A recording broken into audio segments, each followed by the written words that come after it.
ahead possible outcomes of something that may not even be happening. Right. That's where I get crazy. Right, and that's, again, that's part of the practice. The fact that you are even aware that you are thinking about things that may in fact not be happening means that there's some mindfulness there. Because there's a difference between thinking about things and then feeling like they are happening, and then recognizing that I'm having a thought, but you know what, that's not really happening right now. That in and of itself is part of the capacity of mindful awareness, right? You're able to tell the difference between a thought, right, and getting all caught up in it, and the thought that, wow, you know what, yeah, I had that thought, but that's not actually what's happening right now. Right? Does that make sense? The difference between the two. So even that is an indication, right, of this capacity of mindful awareness, of seeing that distinction. Okay. So yeah, no, thank you for sharing that. Yes. And that, how I understand the benefits of the stop piece would be that, you know, you can't control the specific event you're in, but you can control the way that you react to it. So long as that you can, in that moment, I have the exact same, the cacophony of thoughts, but that's really not doing anything. It's just more slowing the mental processes to not be able to appropriately address it, because most of the time you can't control it. Right, right. So if you can't control it, you try to reframe. Yes. Is that? Yes, exactly. And thank you so much for phrasing it that way, because that is so, so critical. Because so much of, oftentimes, the things that really stress us out, the things that we get really reactive about are a lot of times not things we can do anything about. Right? We may not have any control over the situation that is made, like the laptop broke. Well, it broke, right? I can't unbreak the laptop, right? So I can't control that. But how I can manage to respond to that in a way that's more beneficial, as opposed to responding in a way that is more detrimental, right? That's really what mindful awareness is, this training is allowing us to do, right? To recognize, stop, pause, slow down the racing mind, tune in, and then go, what is the most beneficial choice for me to make, rather than just reacting out of fear and anger and, right, getting mad, throwing things or whatever, right, yelling, right? So to find more beneficial ways of responding by pausing, right? And with Making some space between what the stimulus is and our response. And with the easier experiences, because there are certain experiences that are very triggering for me, I mean for lots of us, but like if you take the hardest thing and try to do mindfulness, your body has to have practice doing the easier things, and then you can generalize to the harder, big, hard things. That's it, exactly. So you just practice small. That's it, exactly. Yeah, small steps, do what's workable, do what seems wise and manageable. Don't do what doesn't seem appropriate, right? If it seems too overwhelming or too unpleasant, then you're right. Don't maybe don't take that on at this time. I couldn't get myself to do this, like be in a mindful place in a very high stress moment. I just could not get there, and I was like really like, you know, but I think it was too big. Right. I just wasn't, I couldn't, it was too big, so. Yeah. But I could with some of the smaller things be there. Yeah. Or try to rope it in. And even notice that the awareness that in the moment, oh, I'm really struggling to be mindful in this situation, is itself mindful awareness. You were aware, right, that you wanted to be mindful, but you were still having this strong stress reaction. That in and of itself is also an increase, right? That's strengthening this capacity for mindful awareness.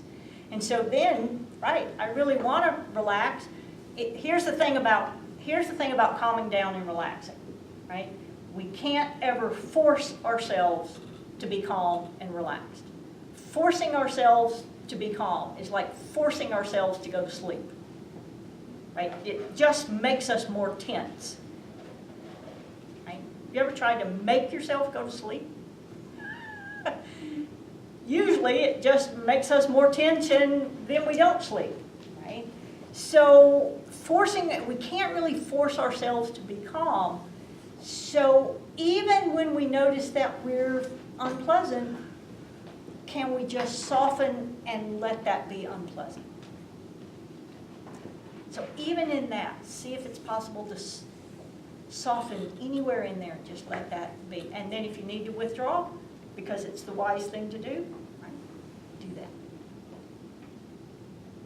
Okay, in the last few minutes, this week's homework. We should probably talk. Yeah. You want me to do it? Or do you want? So this week's homework is pretty straightforward, actually. Just as you've been working with alternating the body scan, where's the sheet? I don't have it. There it is. Thank you. Just as you've been working alternating the body scan with mindful yoga, continuing to do that, right? So working, again, bringing attention to the body in stillness in the body scan, bringing attention to the body in motion and in movement with the mindful yoga. This week, the practice that was similar to the one tonight will be added to the, there'll be a video link to the practice that we did tonight, right? And, you know, as much as possible, try to work with this practice daily. If you can't do that every day, then maybe go back to the shorter awareness of breath practice every day. But at least try, if it works for you, to work with this new practice, you know, once or twice this week. If you can do more than that, that's great. But at least try to work with the practice a little bit, and if you need to go back to that earlier awareness of breath practice, do that. The other part of the homework this week, there's no calendar this week. When you're out in your regular daily life, as best as possible, just see if it's possible, again, to just notice when you're starting to feel some indication that the stress response is occurring. And then when you notice that that's what's going on, oh, right now what's happening is that I'm starting to get really agitated or stressed or overwhelmed. In that moment, if you care to, see if it's possible to just pause, take that breath, maybe take some deep breath, and just see what the consequences are. You may find that nothing happens. You may find that something happens. But the practice is just noticing whatever consequences do occur. Bringing awareness to whatever we're experiencing, moment to moment to moment. Okay? Does that make sense? So just seeing if it's possible to notice when stress is happening, and then if you care to, right, seeing if it's possible to stop, pause, take that breath, bring the attention to the breath, take some deep breaths if that feels helpful, or maybe spending a few more minutes with the breath using the 3-minute breathing space, which will also have a link. So any question about the more informal practice? It's really kind of just beginning to notice now what's happening when you go about daily activities. So the last announcement is the next 2 weeks, unfortunately, I will not be able to be here. I'm having some surgery, and I'm going to be out. It's oral surgery. It's all good, or it'll all be good when it's over. So I'm having some oral surgery, but I'm going to be out for 2 weeks, so I'm not going to be able. I'm going to have some difficulty speaking and those kinds of things. So Maria will be primarily the facilitator of the course for the next 2 weeks, and then after that, I'm going to assume it's all going to go well, and then I'll be back in 2 weeks when I'm able to speak again. So I will miss you for the next few weeks. So I'll see you in a few weeks. We'll send you good vibes. Yeah, yes, and good vibes. So I know we're a couple minutes over. I apologize for that, but thank you for such a rich discussion tonight. I really felt like we were able to really explore this in some depth. So thank you so much, and have a wonderful rest of your week, and I'll see you all in a few weeks.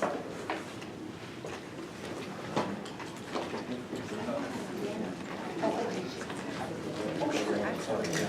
Absolutely. I will, yes, thank you so much.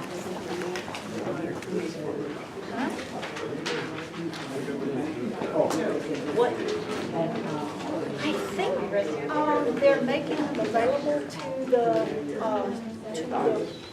people who aren't here, so that if someone misses a class, I think they're making those available. But if they're going to do something else with them, I don't know. That's Dr. Braden's. Yeah?